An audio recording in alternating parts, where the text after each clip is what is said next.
I moved into the building on a gray October morning, dragging 2 suitcases and a box of books up the narrow stairwell.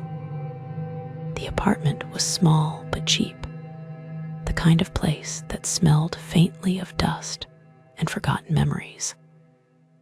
The landlord, a stooped man with tired eyes, handed me the keys without ceremony.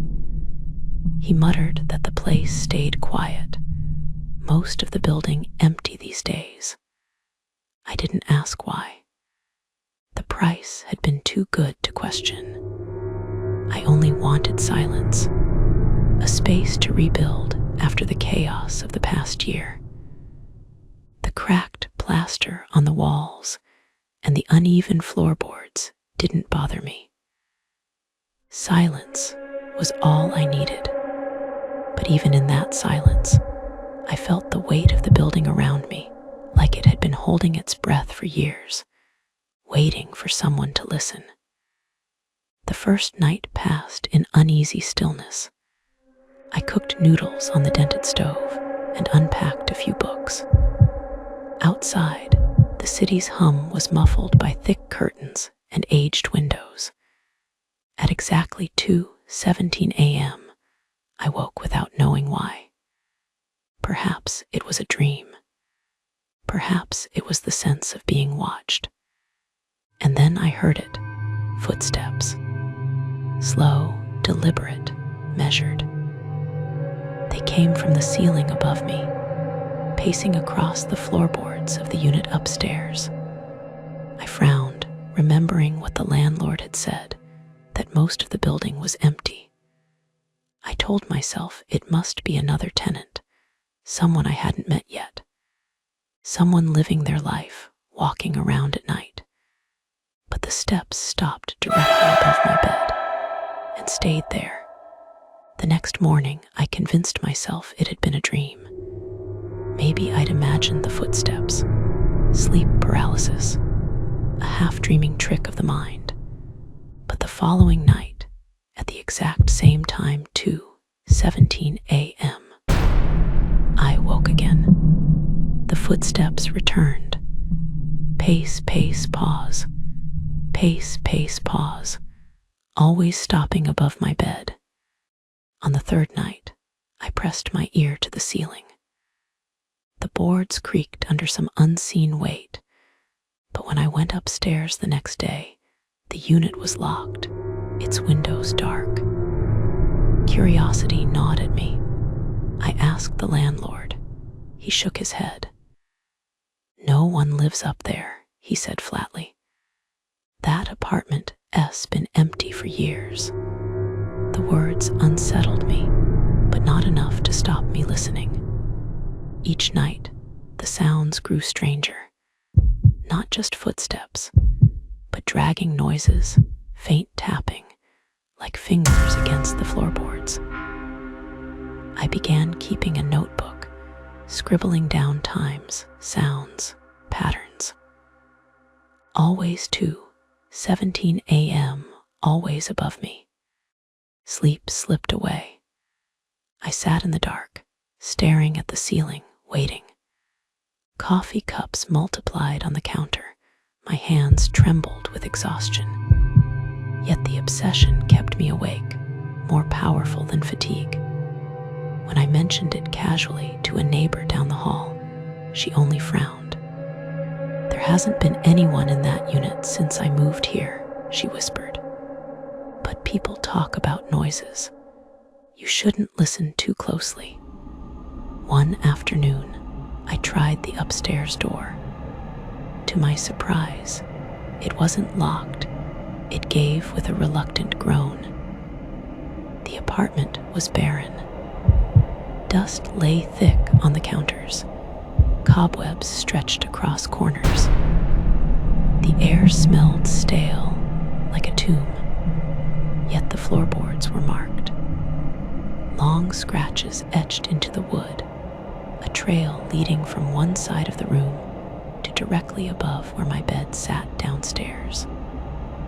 I stood frozen, my notebook heavy in my hand. The silence was unbearable, pressing against my skull. somewhere within that silence came the faintest creak. I fled, slamming the door behind me. Days blurred, nights stretched longer. The sounds became bolder. Footsteps that circled, dragging that scraped like furniture moving. A low hum that might have been breathing. I stopped going out. I couldn't focus on work. I ate little, surviving on bitter coffee and the sick adrenaline of anticipation. At times, I thought I saw movement in the corners of my apartment.